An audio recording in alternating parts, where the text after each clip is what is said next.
los voy a subir el día de mañana a mediodía. Y con eso vamos a evaluar la unidad 2. En la unidad 3, lo que vamos a empezar a ver es corriente eléctrica. Entonces vamos bueno, la corriente eléctrica está definida como el cambio en la carga con respecto al tiempo. Imagínense ustedes que aquí tienen un conductor, ¿ok? Que tiene esta sección transversal y que por aquí está pasando un flujo continuo de electrones.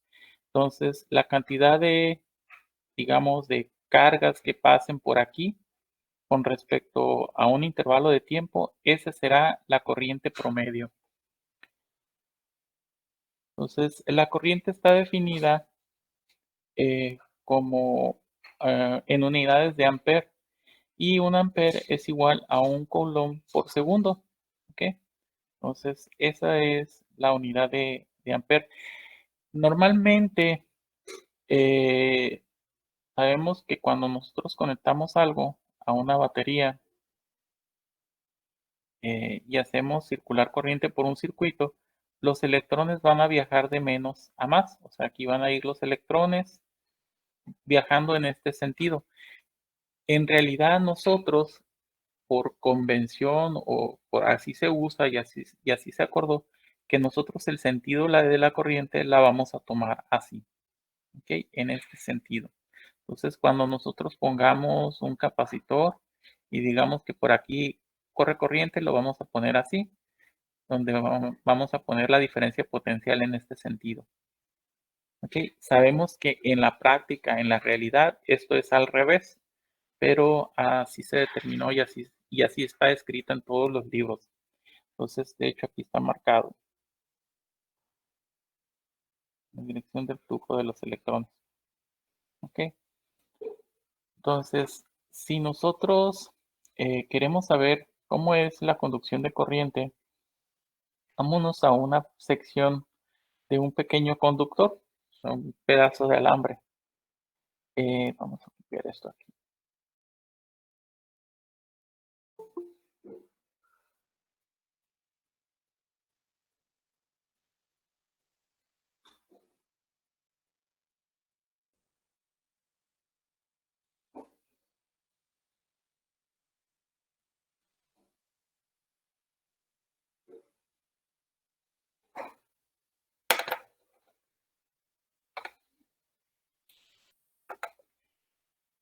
Si yo tomo una pequeña parte de este alambre, digamos que este es el área, ¿ok?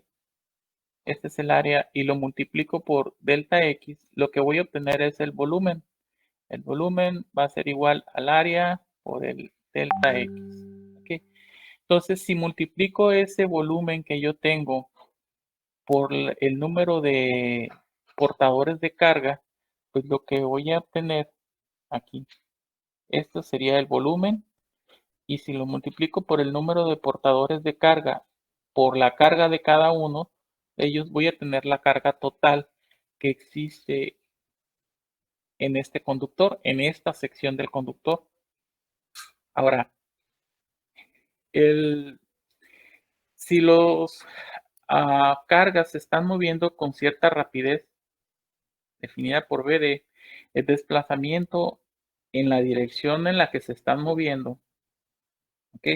Si lo multiplico por el intervalo de tiempo, entonces el delta X, el cambio en la posición, va a ser igual a esa velocidad por el delta T. Entonces, si yo sustituyo esto que está aquí, el delta X por B delta T, me va a quedar esta ecuación. Si después de eso yo divido todo entre esto, entre delta T, y aquí también lo divido entre delta T, me va a quedar que la corriente promedio en un conductor va a estar definido por el número de portadores, por la carga, por su velocidad, por el área. ¿Ok? Entonces, de esa manera yo puedo determinar cuál es la corriente que está circulando por este conductor. Cuando nosotros habíamos analizado qué pasa, por ejemplo, cuando tenemos un bloque. Digamos, aquí tenemos el conductor, una sección de un conductor, ¿sí? Tenemos el área y tenemos un delta X aquí. Y aquí también tenemos el mismo conductor, tenemos una sección, tenemos un área y tenemos un delta X. Aquí tenemos la estructura de átomos que forman el conductor, ¿no? Todos los átomos que están aquí. Y sabemos que los electrones, como es un conductor metálico, se mueven libremente dentro de él. Pues están brincando de aquí para acá, así, y haciendo cosas, ¿no? Se están moviendo, se están desplazando dentro del conductor, siguiendo trayectorias, aleatorias, ¿no? Se mueven hacia donde sea. Pero, ¿qué pasa cuando ustedes aplican una diferencia de potencial en este conductor?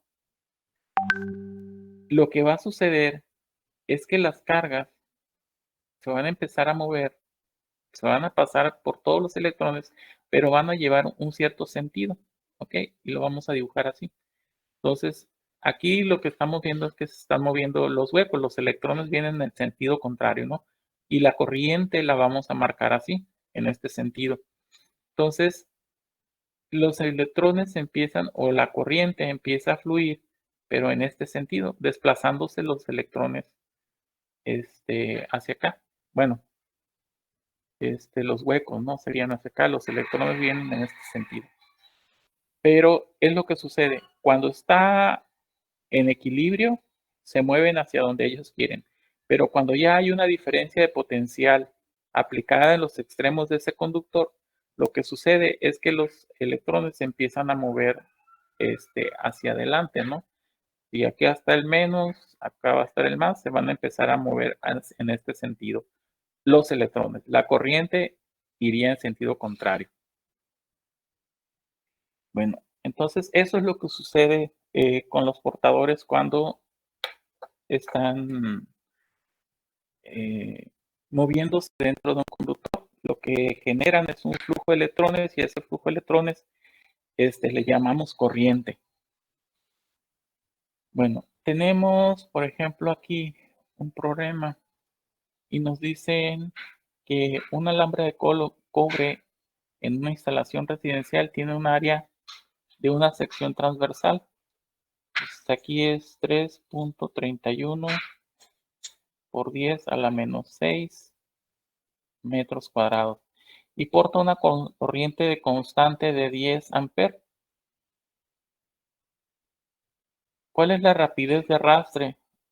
Nos está preguntando cuál es la rapidez con la que se mueven los electrones en ese conductor. Suponga que cada átomo de cobre aporta un electrón. O sea, tenemos un conductor aquí, tenemos la sección transversal y esto está lleno de átomos. Y cada átomo aporta un solo portador, un solo electrón. Entonces, lo que tenemos que hacer aquí es determinar, por ejemplo, la corriente promedio. Vamos a usar esta fórmula.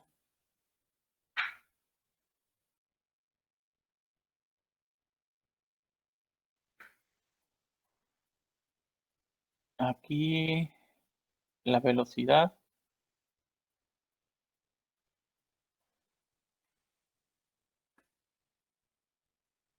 La velocidad aquí, BD, va a ser igual a la corriente promedio entre N por Q por A. Pero no tenemos el número de, átomos que hay aquí. Necesitamos calcular eso. Entonces, nosotros necesitamos calcular el volumen que tenemos aquí. Nos dicen que la densidad del cobre es 8.92 gramos por centímetro cúbico. Entonces tenemos el volumen del cobre es 8.92 gramos por centímetro cúbico. Si nosotros nos vamos a la definición de volumen, Volumen es igual a la masa entre la densidad. Entonces, lo que nosotros necesitamos aquí es saber cuál es la masa molar del cobre, para en base a su densidad saber cuántos átomos hay en una sección de cobre. Entonces, aquí necesitamos sacar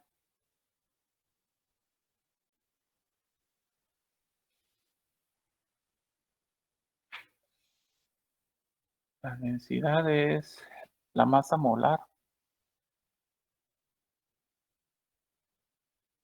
Masa molar esto, ¿no? Esto se puede sacar de una tabla periódica, es 63.5 gramos.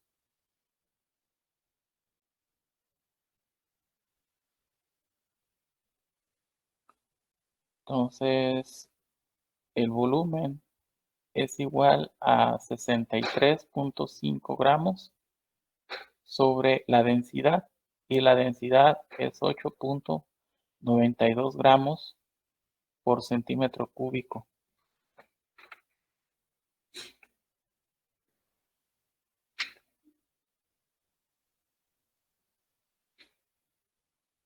Tenemos 7.12, que serían centímetros cúbicos. Que ese sería el volumen. Entonces, aquí habíamos dicho que era igual el volumen a área por delta X. Vamos a tomar esto.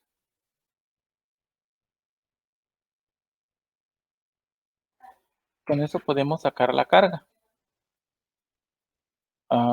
Nos falta determinar N. Para determinar el número de electrones que hay en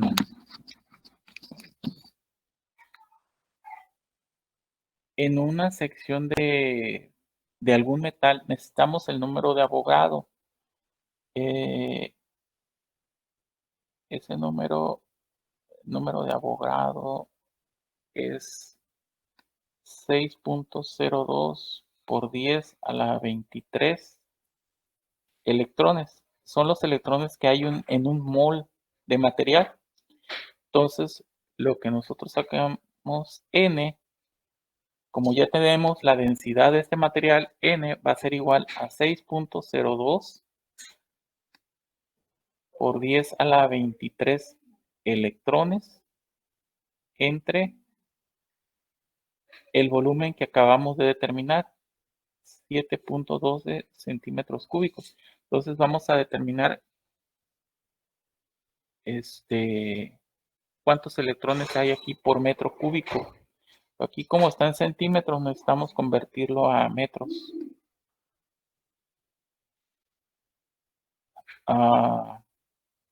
Un metro cúbico tiene 1 por 10 a la 6. 1.000.000 de centímetros cúbicos. 1 por 10. Está fallándome esto.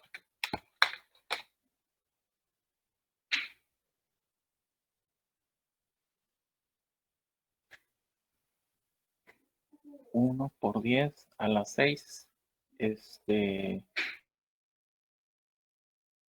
Centímetros cúbicos tiene 1 metro cúbico.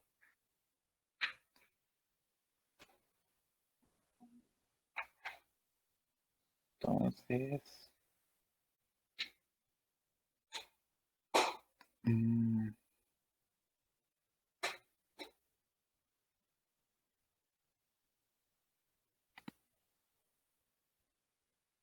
sería 6.02 entre 7.12. Sería 0.845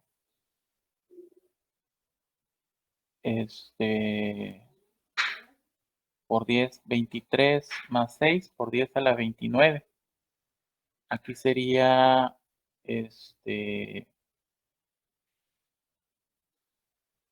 electrones por metro cúbico. ¿Okay? Entonces, si lo desplazamos para acá, sería 8.45 por 10 a la 28 electrones por metro cúbico. Es lo que vamos a tener de N. Entonces, si ya tenemos N aquí, tenemos la carga es la carga de un electrón y tenemos el área de la sección transversal, tenemos la corriente, podemos determinar la velocidad. Entonces, si sustituimos todos esos valores en esa fórmula, BD es igual a 10 amperes entre N es 8.45 por 10 a la 28.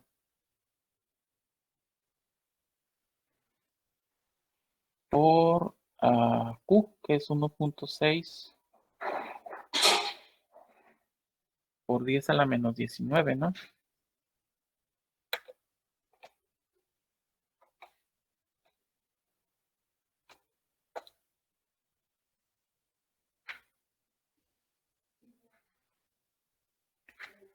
Y por el área es 3.31 por 10 a la menos 6. Entonces, esto me va a dar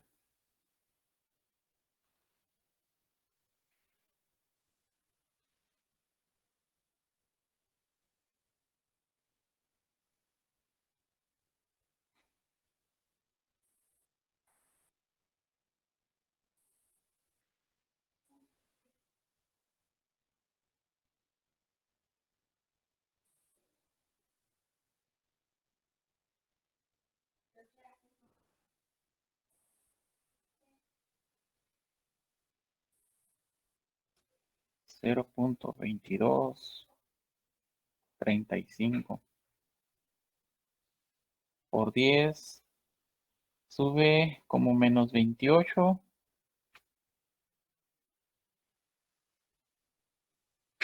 más 19 más 6 a la menos 3. Desplazamos uno para acá, aquí serían metros por segundo. Serían 2.23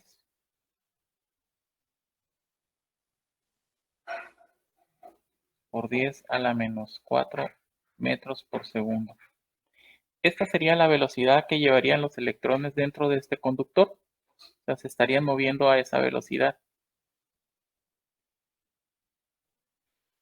Avanzaría siempre hacia adelante. Y a esta velocidad se estaría moviendo. Ahora, si esa es la velocidad sería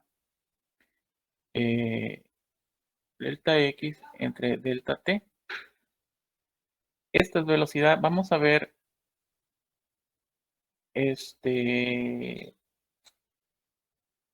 cuánto se desplaza. Serían qué tan rápido se desplaza o qué tanto tiempo tarda en recorrer un metro.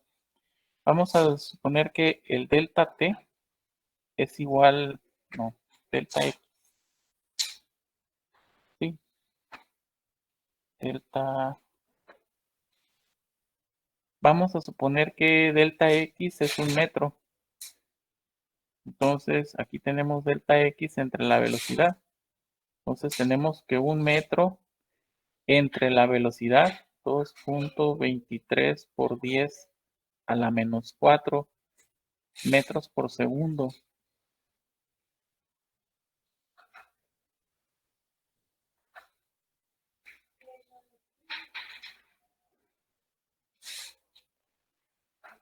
El tiempo que se tardaría en recorrer un metro serían 4.484 segundos. Y lo divido entre 60. Esto sería igual a 74.7 minutos. ¿Okay? Eso es lo que tardaría en recorrer un electrón un metro de este material. Ahora, ustedes se preguntan, bueno, cuando yo prendo el foco, ¿por qué prende de manera instantánea?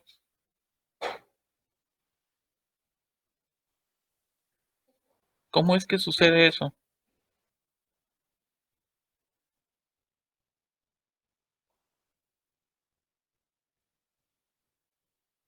Porque si se dan cuenta la velocidad de una tortuga camina más rápido que eso. Nunca, por ejemplo, han este, visto, bueno, el sol emite radiación, ¿no? Emite fotones de luz que llegan hasta nosotros. Dicen que para que un fotón de luz del sol salga este, del núcleo del sol hacia afuera, creo que le toma como un siglo salir. No sé cómo hacen ese cálculo, ¿no? Yo no sé. Pero pues miren aquí para que un electrón avance 1 metro en un material.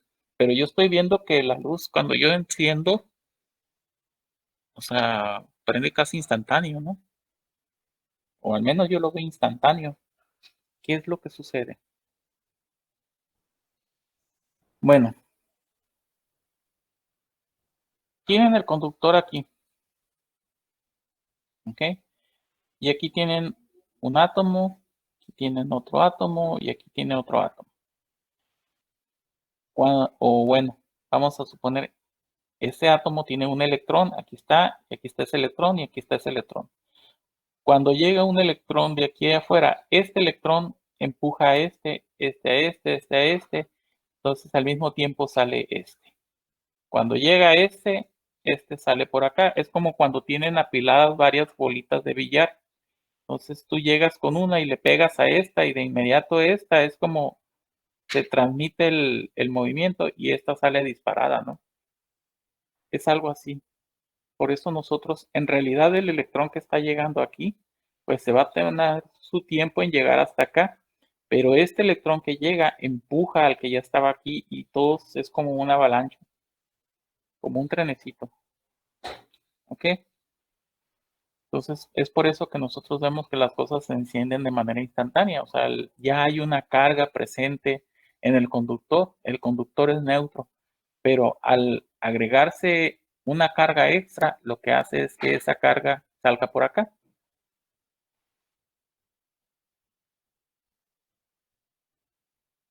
Aunque no sale la misma, no sale otra.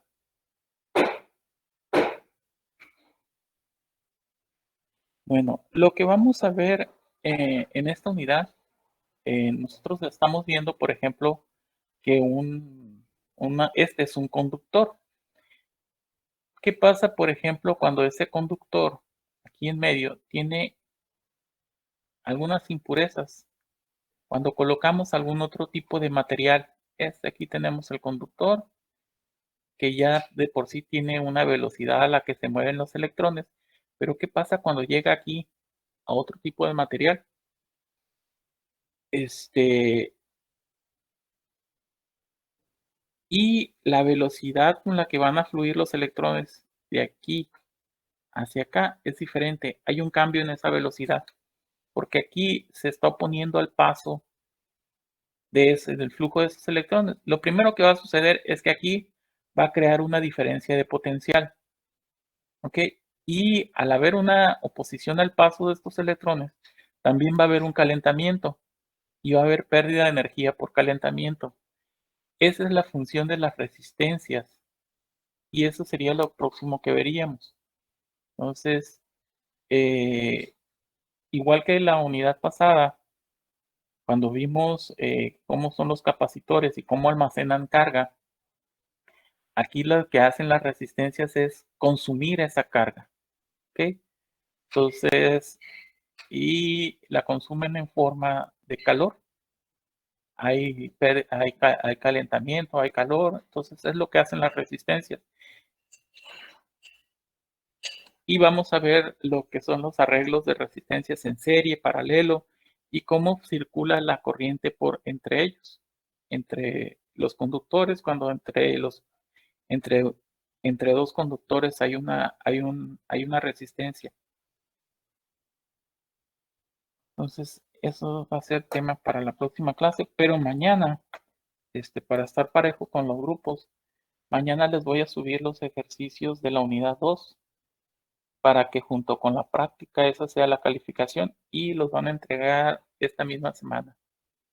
¿Ok? No va a haber examen, pero sí un poquito de presión para que se apuren, pero la práctica se supone que ya tuvieron una semana para hacerla y los ejercicios pues igual pueden hacer equipos para hacerlos, ¿no? Pero se entrega todo individual.